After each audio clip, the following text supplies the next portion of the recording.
Hello, everyone, and thank you for the warm welcome. We are so excited to be here with you today. We have been talking and waiting for this panel for such a long time. My name is Courtney Beasley, and I am the Artemis II Crew's Public Affairs Officer, which has been so much fun since their assignment.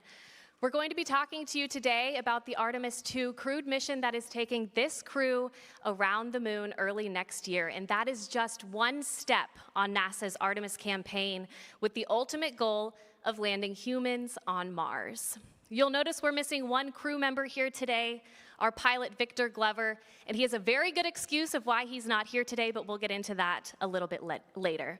So without further ado, let's get to know our crew. Reed, we'll start with you. Thanks, Courtney. It is awesome to be here. Thanks to everyone for coming out this morning. I guess to introduce myself briefly, I'm a Maryland native. It took me a while to get to Texas. I had one South by Southwest experience, which was 10 years ago when I had just returned from the International Space Station. I remember it like it was yesterday. What an amazing place to be. Austin, Texas is a great town to host South by Southwest, and the parties afterwards were all enjoyable for us. I had just come back from space. I had gotten to spend 165 days on the International Space Station to look down at our beautiful Earth, to really digest everything that this planet Earth has to offer. And I have to tell you, there's no photo, no video that does it justice. When you're up there yourself looking down on this beautiful place, you're just filled with warmth and awe. So happy to be here. Christina? Yeah. We're happy you're here too. I am super excited to be here at South by Southwest. Are you guys? All right, that's what I thought. Okay, good. Just a little bit about myself. Before I became an astronaut, I was basically famous in my own mind for not being able to stay in one place ever. I was a science nomad working in really remote places all over the Earth doing science that could only be done in those extreme environments. And then in between those gigs, I worked in space science instrumentation, doing the science gadgets and designing them as an engineer on planetary probes and Earth orbiting satellites. So it's been the dream of my life to become an astronaut. I've been one for about 10 years now, had the amazing opportunity to be on the International Space Station for, they say, 328 days. I didn't count myself. Do a couple spacewalks and just bring all of y'all's hopes and dreams with me and hopefully bring back the perspective that we gained like Reed talked about. But it's just awesome to be with you. Can't wait to chat a little bit more today. Weed. So I grew up on a farm in southern Ontario, and I was inspired by two things, aviation and space.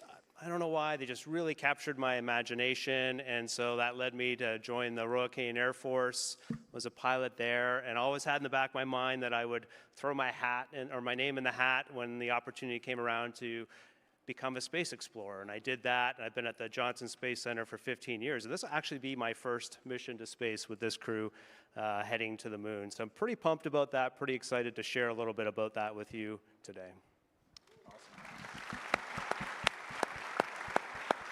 All right, well, now we know the crew. Let's get to know a little more about the mission. Reed, we'll start with you. What is the Artemis II mission? What is Artemis II? Like Courtney started with, it is NASA's goal to put humans on Mars. We want to get to Mars. We don't want to stop there. We want to get humans working off of our planet. And Artemis II mission is the first step in the Artemis campaign for humans on Mars.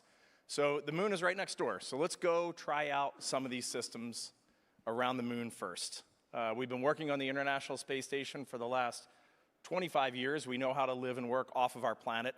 And now let's go extrapolate that out to the moon, and then let's push on to Mars. So the Artemis II mission specifically it's a short 9-day trip, and it's only about 650,000 miles.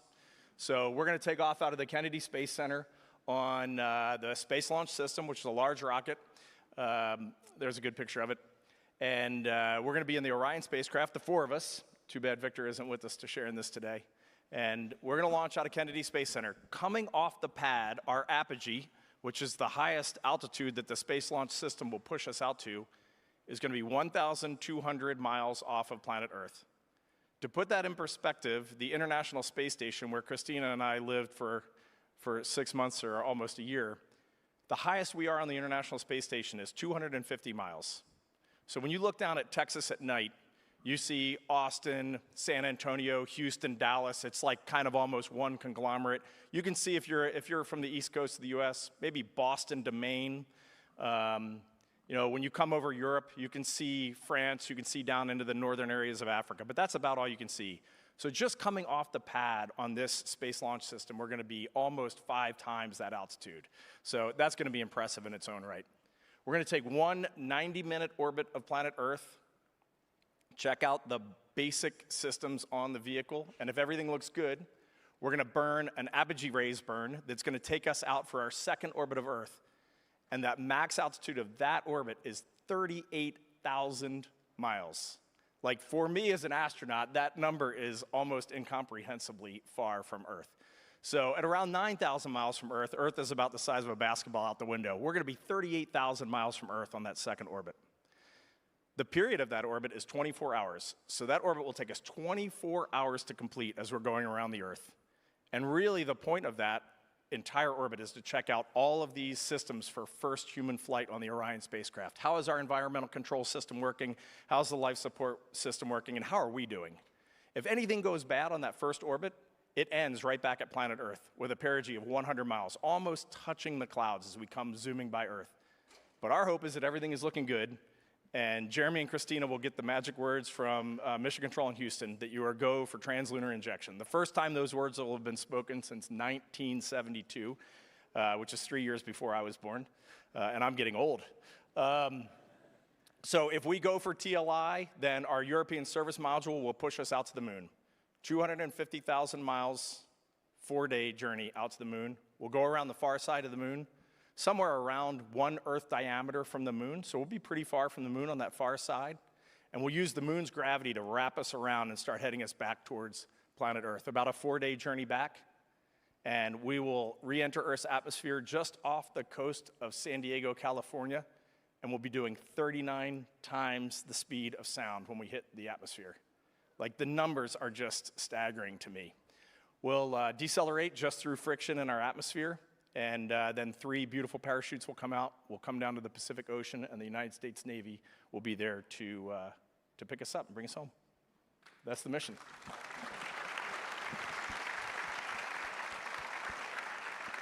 Okay, we're only 10 minutes in, and I'm very fascinated. I hope all of you are as well. As you're thinking of questions, don't forget to submit them through the app, because we're going to get to those toward the end of the session. So keep thinking of those questions and keep submitting them. So we now know about what the mission is, but we often get asked why. Why are we returning to the moon? So Jeremy, can you tell us a little bit more about that? Yeah, I would love to. First of all, a little feedback for you, Reed. I like it when you describe things in terms of the diameter of the Earth. I think it's cool that we're doing stuff. We're talking about units of measurement like that. Really cool. So important to know, why you are doing something. Something so ambitious, especially. And I'm going to use 3 words this morning to kind of describe why I think it's important. One is inspiration. The second is capacity. And then the final one is collaboration. And inspiration, I don't think any of us could really say it any better than Kennedy said it so many years ago. Why climb the highest mountain? Why fly the Atlantic? Not because it is easy, but because it is hard. And it inspired me growing up on a farm.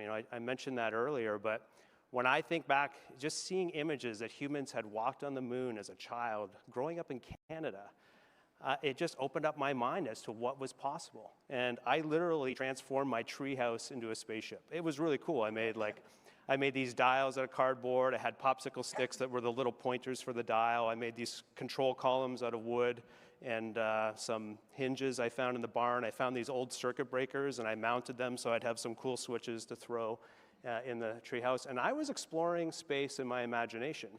And that really set me on a path. And I think it inspired me to share my goals with other people, that helped them to help me, that pushed me through periods where I was meeting challenge. I was truly inspired. And as humans, we are naturally inspired to explore.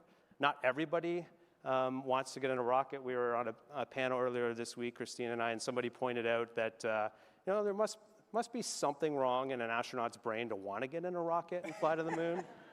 And I think that's probably true. We probably have some issues we're dealing with up here, but we truly want to go. And what we see is other people truly want to be involved, and they want to solve those problems. They are inspired, and I think that's really cool. So inspiration is one.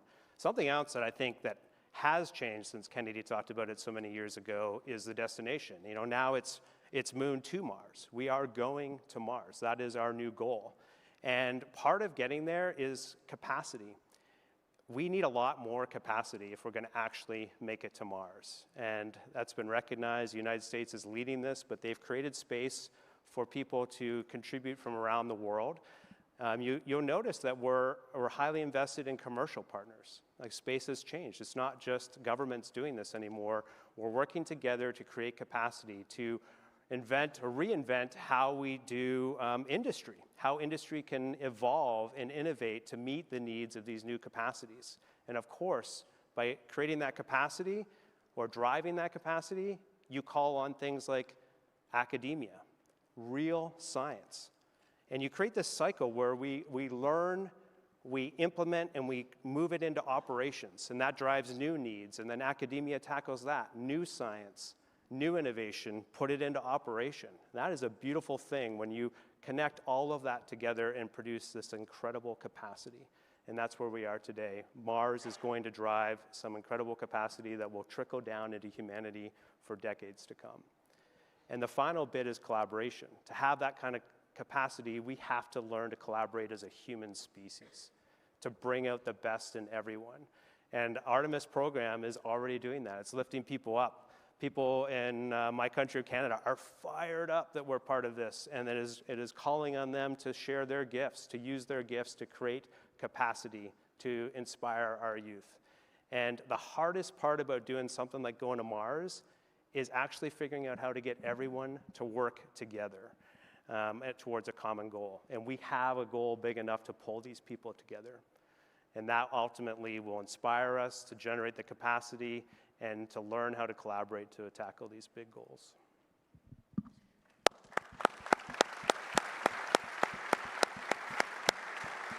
I wish that we had a spacecraft on the stage right now so you could see the size of the spacecraft that this crew is about to have to be in together for 9 days.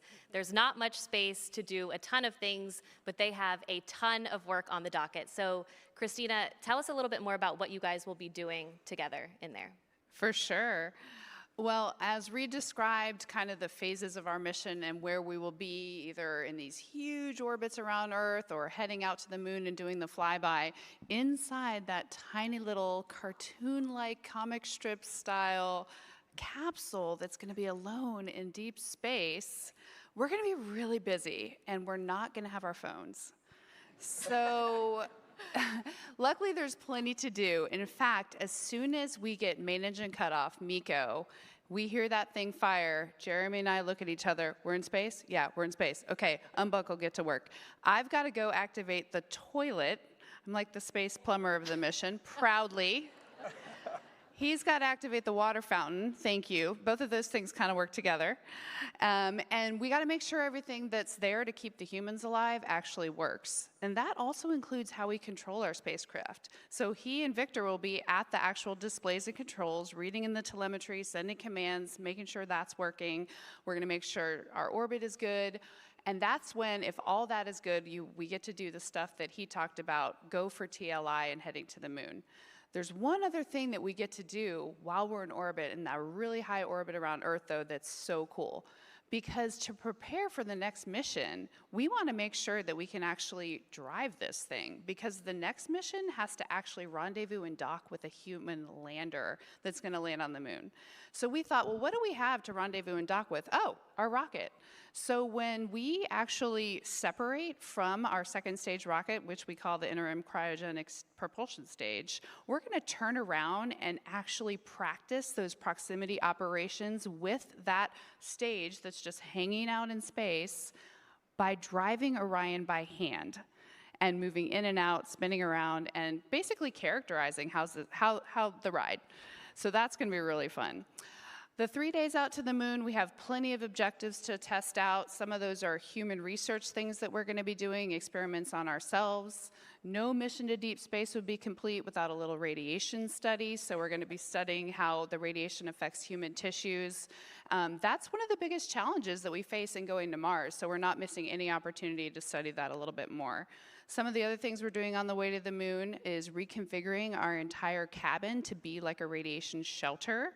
We're going to be testing out a lot of the emergency systems that we hope to never use, but we'd rather make sure and test them when we know we have the original systems to fall back on if they do act a little bit unexpectedly. Emergency communications, optical comm, optical navigation, manual handling during the burns that we have. We have 3 correction burns on the way out to the moon, 3 on the way back.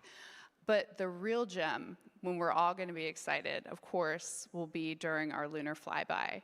We actually have about 45 minutes of LOS, which we call LOS, but it stands for loss of signal, an expected time where, because we are on the far side of the moon, we actually can't communicate with the ground. Kind of awesome. My husband's here. Did you know about that? Okay. If you need to find something in the house during that time, sorry. That did happen when I was on space station. Bob, I heard it here. You just got blanket authority. No, printer paper, bottom drawer, yeah.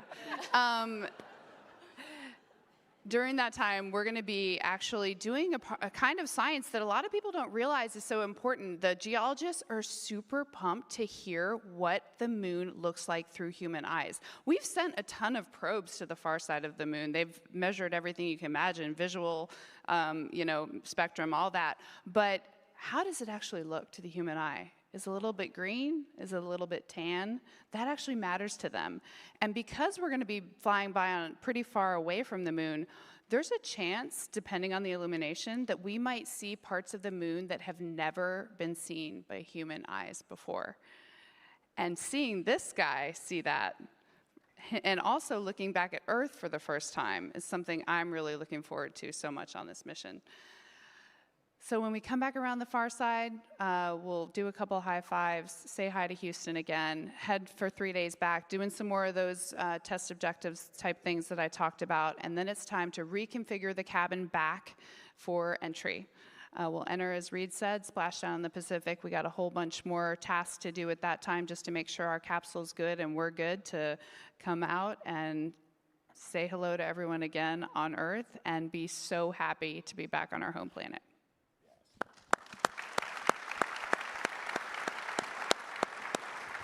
So I want to rewind a little bit. This crew was announced coming up on 2 years ago. I can't believe it's already been 2 years. I want to talk a little bit about some of the preparation that they've been doing, which perhaps has started well before even the training for the Artemis II mission. So Reed, let's start with you. Thanks, Courtney. Putting the human element into, I think, any deep space exploration that's what we're all here for. What does it look like? What does it feel like? And so it is fun to get to put the human side of it. I would say training for this mission, something that we're starting to learn more and more as we go is, especially for Christina and myself, but for Jeremy as well, because he's worked at NASA for quite a while, we started preparing a long time ago. We started preparing when we flew to the International Space Station. You want to touch on ISS a little bit? Sure, absolutely. In a lot of ways, just like we feel that we have to go to the moon to prepare to go to Mars, we have been in low Earth orbit for 25 plus years continuously to prepare for going to the moon. So that's things like, how do we operate in an environment where we can't necessarily get everything that we need? How do we support humans when they're away from home for long periods of time? What do they need to be peak performers? What do they need to be a cohesive, high-performing team the entire time? We learned that on the International Space Station. We learned how to do maintenance. We learned how to communicate clearly with the ground. We learned how to do water ping pong.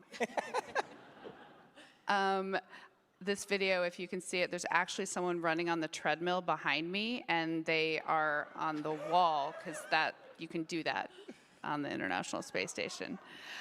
Speaking of which, we will have much less volume for our exercise unit in Orion, especially this one. I think that when he's exercising, everyone else is going to have those headphones on to make sure that we're all able to just be in our own space. But luckily, we learned how to keep humans healthy, how to keep our bones and muscles healthy on the International Space Station.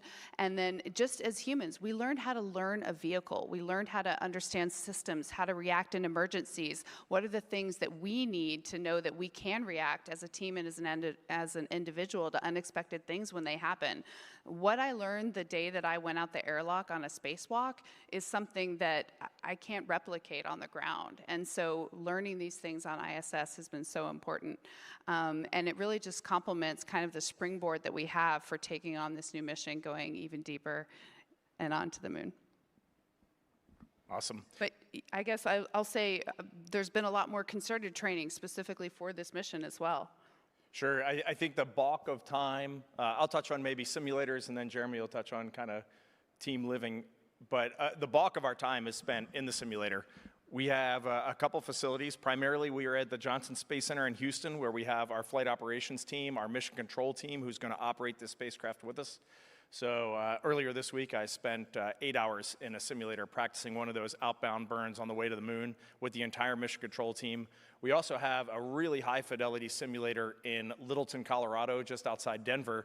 Lockheed Martin builds our Orion spacecraft, and so Lockheed has built out a very high-fidelity simulator that has all of the flight computers, all of the flight hardware, all the wiring down to the exact lengths of wires that are in Orion, so that when we are flying the simulator, we are really operating the spacecraft as close to reality as possible. And then probably one of, I guess for me, it's my favorite, but for us, getting to Kennedy Space Center to see our actual hardware. You're seeing a bunch of pictures on the screen, but this thing is almost completely built. Our Orion spacecraft is built. The solar arrays were installed last week. The service module is ready to go. The booster stacking is complete. The core stage is there. It's getting lifted into the mobile launcher in a week or two. It's all coming together. And so getting in our real vehicle and seeing the real space hardware is another primary part of our training. I think something that's really cool to share is how we put the human in the space exploration and how we leverage the strengths of humans, but also have to manage, some of our weaknesses. And we're just regular humans. We're a very close, cohesive team. The 4 of us plus our 2 backups. So there's 6 of us that work really closely together, Andre and Jenny as well. And but we're like every human team. We have a human dynamic, and we have little stressors that creep up. And I think it's fun for us to share that we have to actively work through that. And just like you have trainers at the gym to help us get ready to be physically fit for the mission, we have behavioral health trainers, and we lean into them the same way. It's like, hey, help us with our team dynamic. How could we be a better team? I think we're really lucky. We started off as a good team, but we wanted to be better. And it's really awesome when you have a group that wants to work on that and see how high functioning you can become. And one of the outputs of that is that we've learned to sort of embrace the little frictions right in the moment. And so if you were spending a lot of time with us, you would see that we sort of, when we feel a little bit of friction, we just dig into it. Instead of turning away from it, we face up to it. And we've had really great benefit from that. We've also use some of our training expeditions to do that. So you might have seen some images roll by of us in the field doing some geology training. And we're not going to be conducting geology on the moon, but it helps us to learn about geology from the perspective of viewing the moon and making observations and comments to the geologists.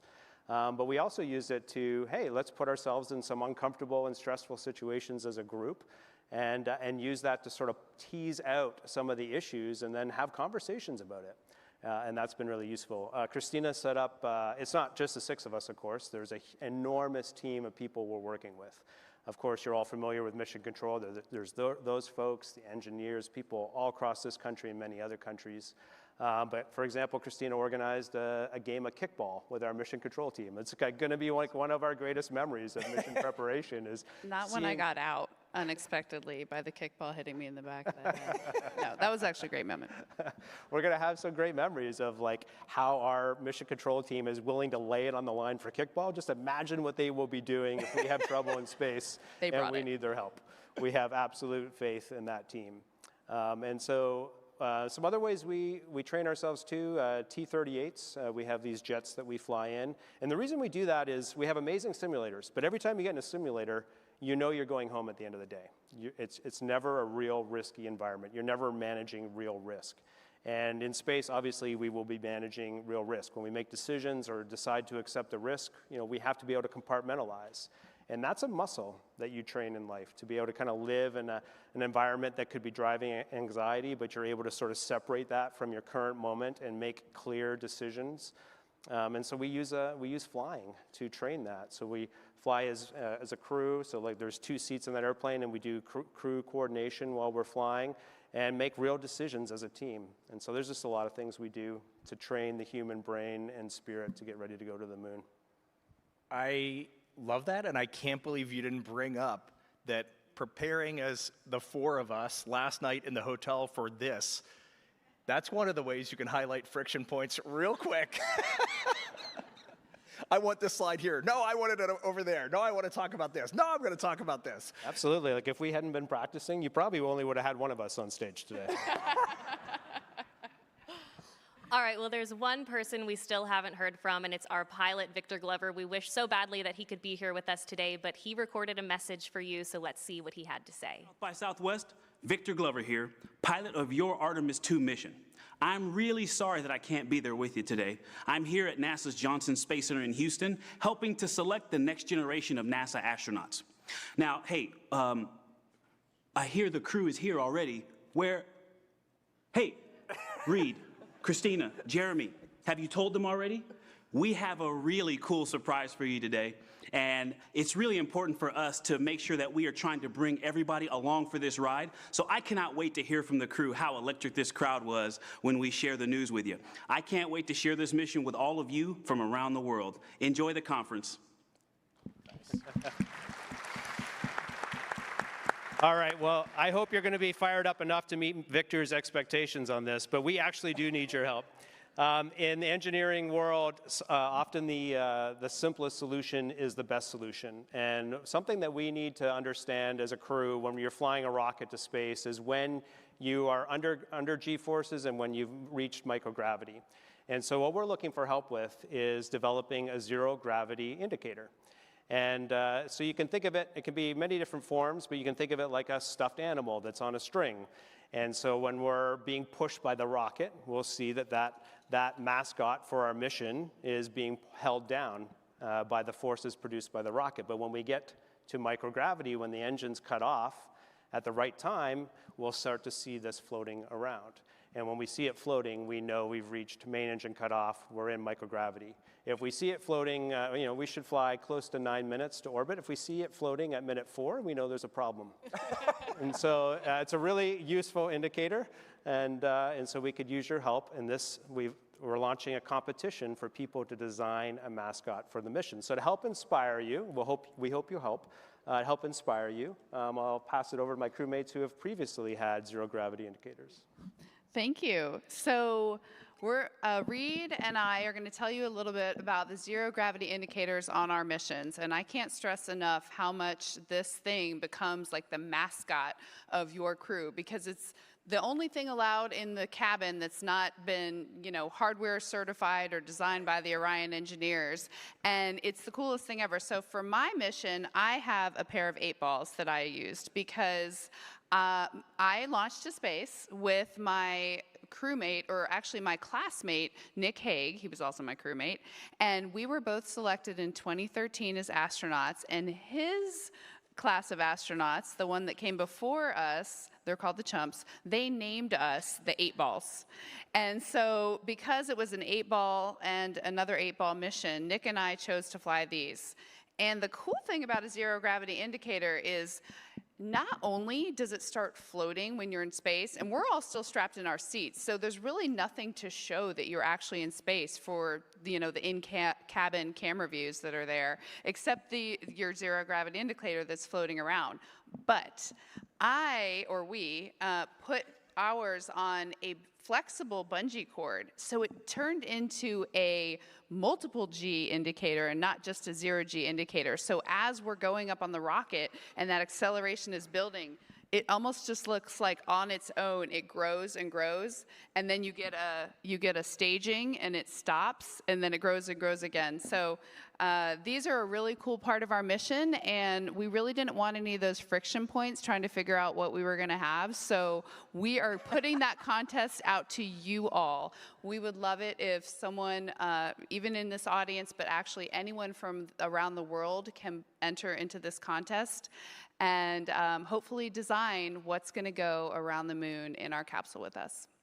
I don't even want to follow that. I'll just show Giraffity. Giraffity flew with me on my one and only flight to the International Space Station. And sorry, I'm wearing Snoopy socks. So, but this, like, just to give you another example of what we have here for our weightless indicators, he still has a little bit of stitching on his neck so that he could be hung up in our Soyuz. But this was the first gift my mom ever gave to my firstborn daughter. So this was like very sentimental, and my Russian commander had already flown in space before, so he knew I had 2 young daughters, and he said, hey, Reed, why don't you supply the weightless indicator? And you know, just like Christina said, this little guy spent every day with me in my crew quarters. It was a connection back home to my kids. It was floating around.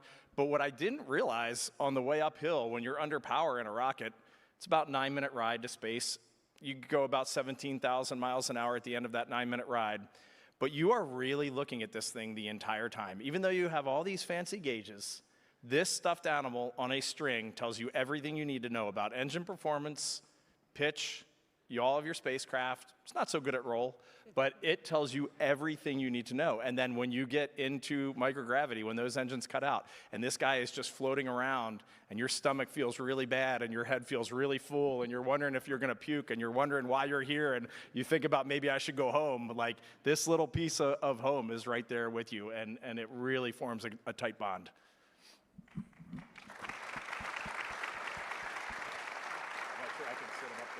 Okay, the word is out. We want all of your contributions. I hope that all of you are thinking of ways that you can enter this contest. And just think, your idea could fly around the moon with this crew on stage right now, which is so cool. So next up is one of our favorite parts, which is questions. So if you have questions, it's still not too late to submit, and let's go ahead and jump right into them. So the first question is, what are the biggest physiological changes you have to overcome when preparing for a space mission, and how do you overcome them? Psychological changes. And this one it's very personal. I'm going to share what I feel right now, which is we're hopefully within about a year of launch, and I can actually feel that it's almost like a latent nervousness, I call it. I can feel it starting to build. There are little things that I'm doing around the house that are like geared towards getting ready to go fly this mission. My dreams change a little bit. I can tell there's a little more drama in my life as I'm approaching that launch time. I don't know if anyone else feels that, but I'm sure it's probably a natural thing. But I can already start to feel those things coming, and it almost starts to make life a little bit more pure. It makes you start to realize, okay, those kids, my family, those are the most important things, and that's where I want to spend the most of my time. And although they'll laugh at me, you start to build boundaries on the extracurricular things. You start to say no to some of your friends, and you start to say no to some of your work commitments that otherwise you would have said yes to, because you're starting to build in a little bit of time for yourself to start preserving some energy to be ready to go. All right, our next question is from Jack, which is a great one. Would you go on the Mars trip? Yes. Yes. And what are the biggest challenges that remain for getting to Mars? I think I can take this one, but jump in. I would go on the Mars trip. I probably wouldn't go today because there are a lot of big technological challenges to overcome. I mentioned radiation already today. That's a huge one. We have to figure out when we have these big coronal mass ejections from the sun or other high radiation environments, what we do. We also have singular, very high energy particles that are radiation that we actually don't necessarily have shielding options for that work really well. So that's a big technological thing to solve. To me, that is solvable. There's no theoretical reason we cannot go to Mars. We just have to come up with some of these engineering and technological solutions. Some of the other ones are just getting the pesky humans all the way there and back. We do not currently have a reliable space-based food generation ability. We can't grow enough food in space to support ourselves even remotely. When I was on board the space station for 10 and a half or so months, we did have some experiments growing food, and I had 2 fresh salads my entire time there. They were amazing, but definitely, obviously, we were bringing most of our food with us, and the mass requirements, and you start to talk about the rocket equation and what it takes to actually get that much mass accelerated on its way to Mars, which brings me to another technology challenge, which is propulsion. You can either accelerate very slowly with these types of engines that aren't necessarily chemical based, but then you have the length of time that you're getting there. And so it's all about the engineering trade-offs. Like I said, there's nothing preventing us from actually doing this if we devote the resources to it, but we have to really make some hard decisions about those trade-offs and start to study them and practice them. And then finally, I would just say the incredible challenge of having that kind of a comm delay and having that kind of a separation from any kind of fixing something that goes wrong. A space station, something unexpectedly breaks, you can send up a spare if you don't already have a spare in orbit. You can send up some more food if the food system fails. We really need to start to think about operating in a much more autonomous way, and how do you train the crew for that, and how do you handle that very, very separated ground and crew environment. So I think it's super exciting. I think people are going to be working on these problems extra hard, especially once we ramp up with the Artemis program going back to the moon. And I can't wait to see, hopefully, one of you guys being an astronaut in the future and going to Mars. Yeah, I wouldn't mind adding on, because I love the fact you brought up food, for example. And one thing that Mars really inspires me, like the challenge of Mars, is it really goes back to basic needs. Like if you think about Maslow's hierarchy of needs, as we eclipse 8 billion people on this planet, basic needs is going to become an even greater challenge for humanity.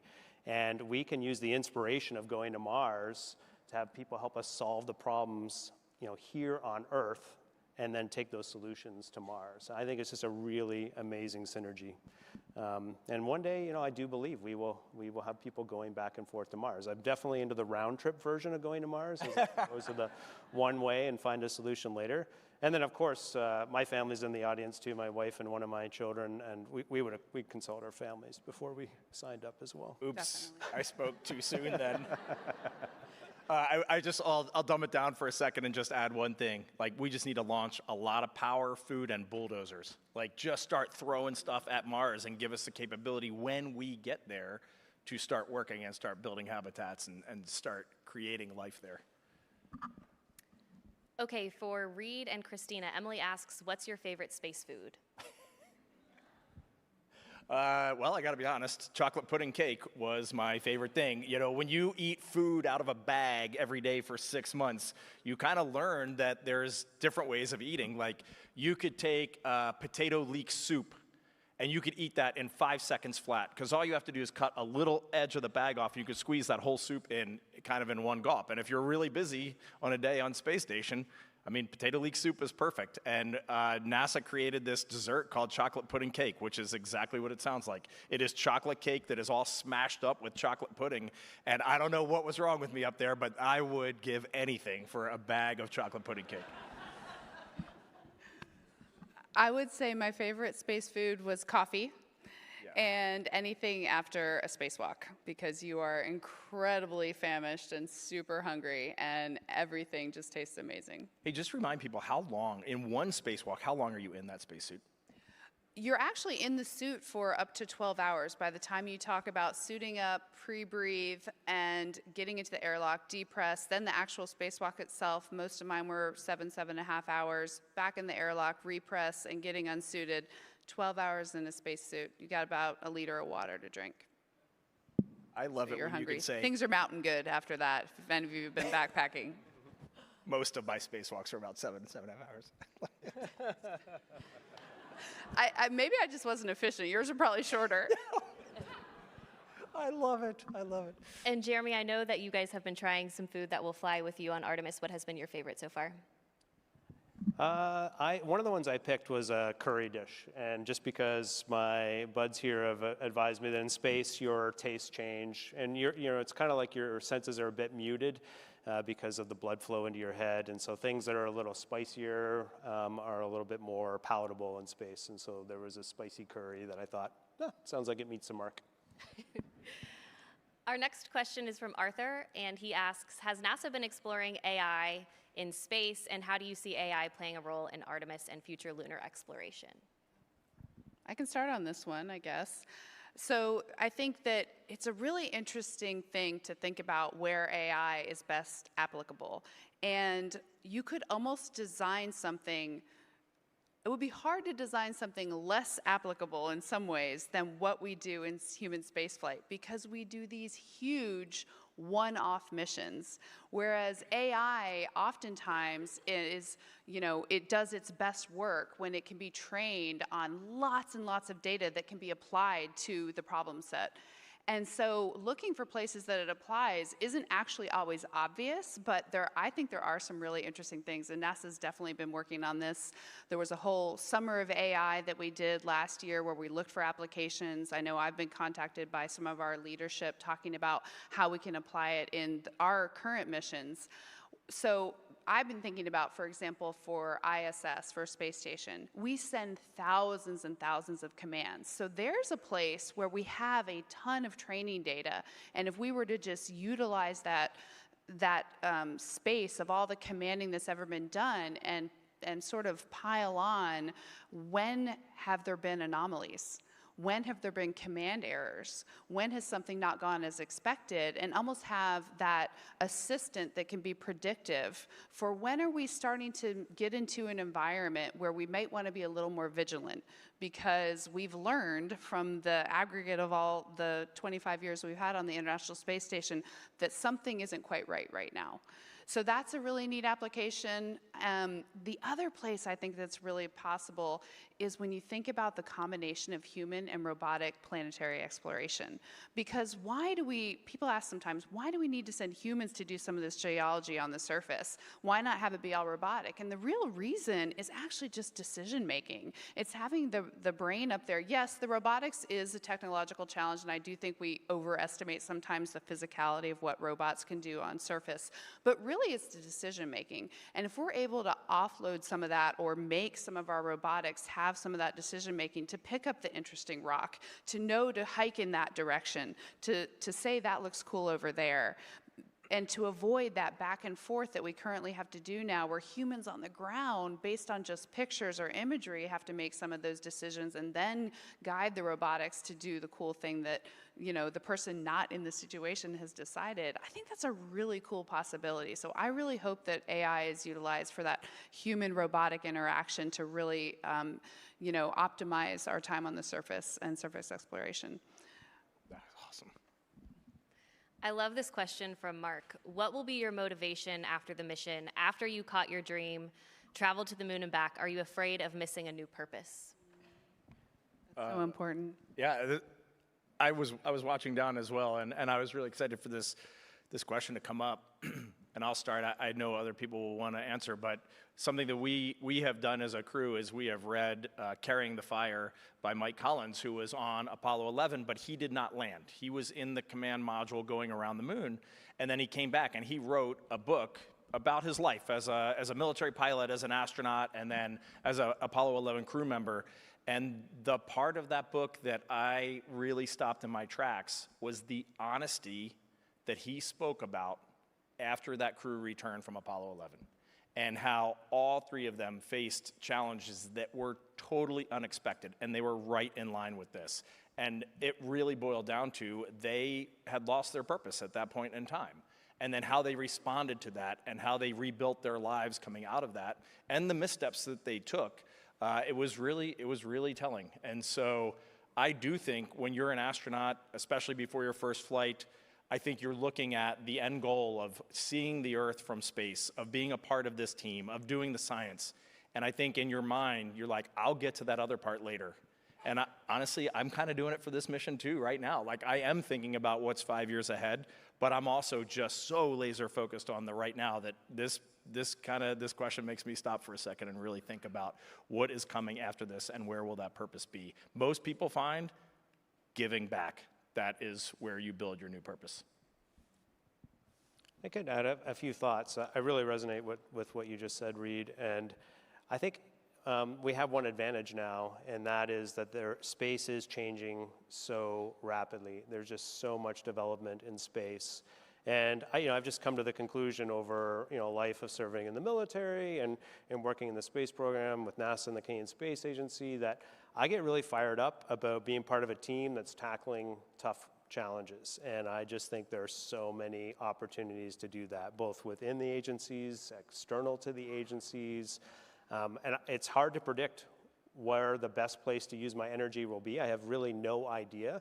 My wife and I talk about it often, and she's a planner, and she would like to plan it all out. And I'm like, there's no way to plan because we have no idea what it's going to be like even in 6 months, especially like years. And so, but the one thing I'm confident about is that there will be opportunity.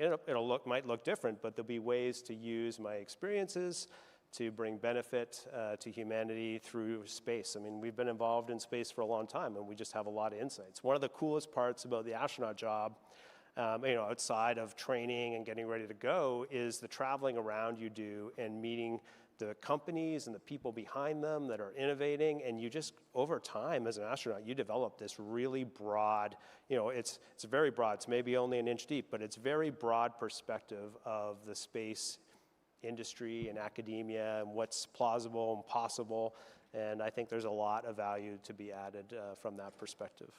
Thank you for converting 3 centimeters into 1 inch for the audience. I appreciate that. You got to know where you are. If it's all right, I'm going to add just a little bit on this, just to take a moment to kind of go back to first principles on this question. The reason this question resonates is because of how important it is to have a life of meaning and purpose and fulfillment and just self-recognition, self-confidence. And it's interesting how that can be so much easier when there's an externality giving that to you.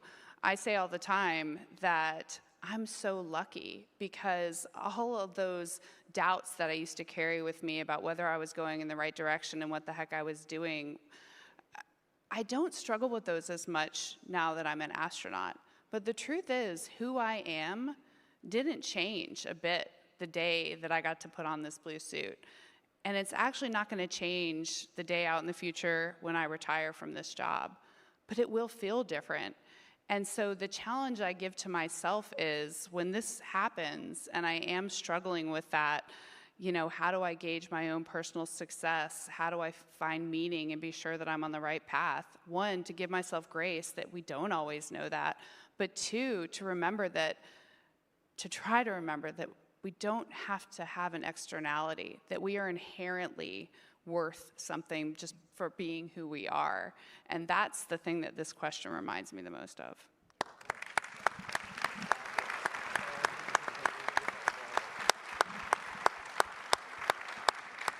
I think maybe we should just end it now. That was the perfect way to leave it. Our next question is, what are your perspectives on international collaboration with other space agencies in Europe, Asia, and elsewhere moving toward Mars? Everybody wants us to give it to the Canadian, but Victor has a great phrase, which if you want to go fast, go alone. If you want to go far, go together. And I think that both of those play here. Someone has to say, we want to go do this. That has to happen. There must be vision. There must be direction. And then following that, there must be alignment, and you have to ask for help. You get so much more out of bringing others along with you if they have shared ideologies and values and they have a shared vision with you. At the end of the day, that is how, in my opinion, that is how you build a sustainable presence on the moon, on Mars. That is how we get civilization looking farther, getting alignment, and then you start to build unintentional bridges coming back. A few years ago, the International Space Station, it didn't get it, but I wish it had. It was up for the Nobel Peace Prize. And to me, that that is the thing to cling to on the International Space Station. We always talk about the research that we're doing and wouldn't it be wonderful if we could cure cancer.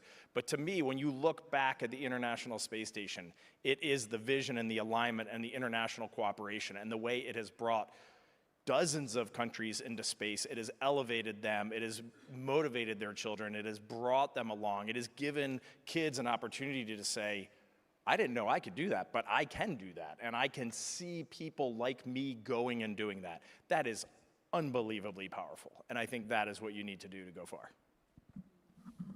I think it's worth, I've said this many times, but I think it's worth reiterating. You know, this Artemis program, the International Space Station program, like they are extraordinary examples of American leadership. And like you just said, Reed, like somebody has to hold the container that allows the contributions of others. And the US has really done that and has done that for decades now. Canada is a small country. You know, our population is about the same size as California, for example. But we get to be part of a space program because we don't have to create the whole thing. We just get to contribute our genius, our areas of expertise into a larger program. But in order to have something like that, you have to have the leader. Somebody has to hold that container for others to contribute. And the United States has now done that for many years, and I think is an extraordinary example of leadership. And that's how you get like-minded people from around the globe to collaborate and tackle some of the biggest challenges. And we got a lot of challenges coming for humanity on this planet. And I think space is not the magic solution for everything, but it is one pillar of the solutions that will allow us to organize and to figure out how to do tough things together. And I think the example is like literally with the ISS, it is literally a shining star in the night sky of that leadership and that example. Okay, we have a little time for a couple more questions. So our next question is, physical health is absolutely a must for you all up there, but what about mental health? How do you prepare for that? Physical health is definitely a must. We try to get ourselves into the best possible shape that we can when we launch. So that is cardio, a lot of cardio, and then a lot of physical strength just to try to get your bone density as high as possible before you go on a long duration mission. And then I think for mental health, it really is setting the right expectations, supporting your family, and that can really be a challenge. That mental health side, when you launch and a loved one has a stroke and is now in the hospital, and there is nothing you can do about that. And just understanding that, like just thinking through that, I think as a human, I don't know where I'm going with this answer, but it's just, that is so unbelievably challenging when you're worried about your own health. And every crew member who goes to the International Space Station has a medical scare. It can be a small one or it can be a big one, but something goes wrong with your body in that 6 months or a year at all times. And you're just worried. There's a little latent worry. I wonder what this is. I wonder what's happening. You're in a foreign environment. And then you're worried about your family and your loved ones back home. And that is a huge challenge. And I think when we set out for long duration missions, you know, if we do round trip to Mars, we're talking 2 years plus, absolutely minimum. And so, to me, the key to all of that has just been setting the right expectations, being realistic about my own expectations. Anything to add?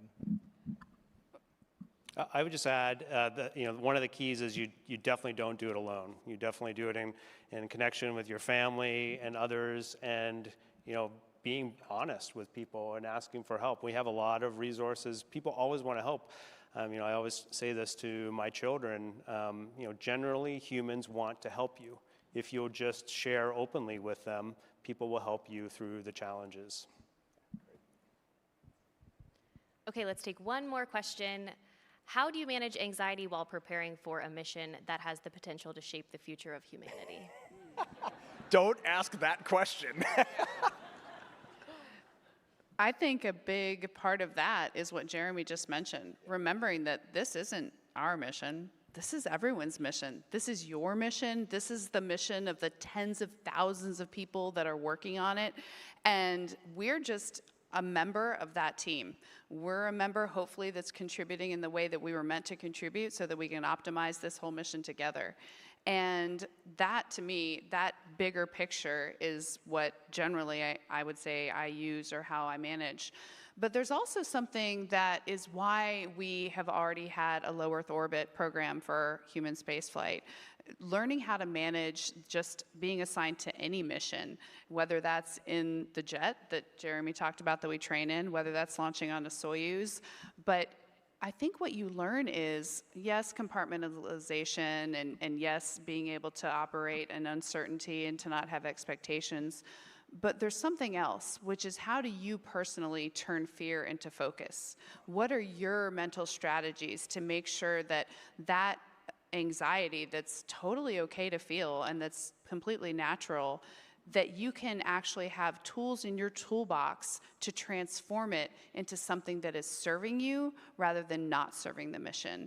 And that's something that just inherently we've been doing for the last 10 years being astronauts in this office. So I think that's a huge part of it. And the last thing I'll say is remembering that we are more than just this job. We are humans, and as long as we are in our integrity and adhering to our values and giving our best every day, then truly, there's nothing we have to be anxious about, because that alone gives us what we need.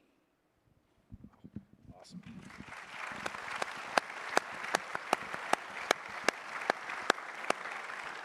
Okay, well, this has been so much fun. Thank you all so much for coming out to support the Artemis II crew and the Artemis campaign. I do just want to remind you, this is not the only NASA panel that we have here at South by Southwest, so be sure to check the schedule so you can continue coming out to support NASA. We'll go ahead and move into closing remarks. Any last words? I think we just wanted to say two things before we leave. Well, let's make it three. First, thank you for coming. When we were backstage, they said, there's a pretty good crowd out there. And then when I walked up, I was like, yeah, there's an awesome crowd out here. So thank you for being here. We really want everyone to leave here with this understanding that Artemis and NASA's goal right now of Moon and Mars, it's just so much more than a few human beings on this stage. It is commercial, it is private, it is government, it is the whole world collaborating together, and it's way more than just Artemis II. And I think Christina will end with a comment about what is going on the moon right now, and I think it just leaves you with a good feeling. Well, we could not leave today without just showing this phenomenal video that just came out recently of a moon landing of a lander that was done by a company here outside of Austin called Firefly as part of our commercial lunar payloads, which is a whole cool part of Artemis, and I don't even need to say anything else.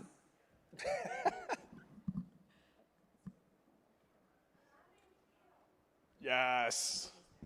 That is amazing. Boom.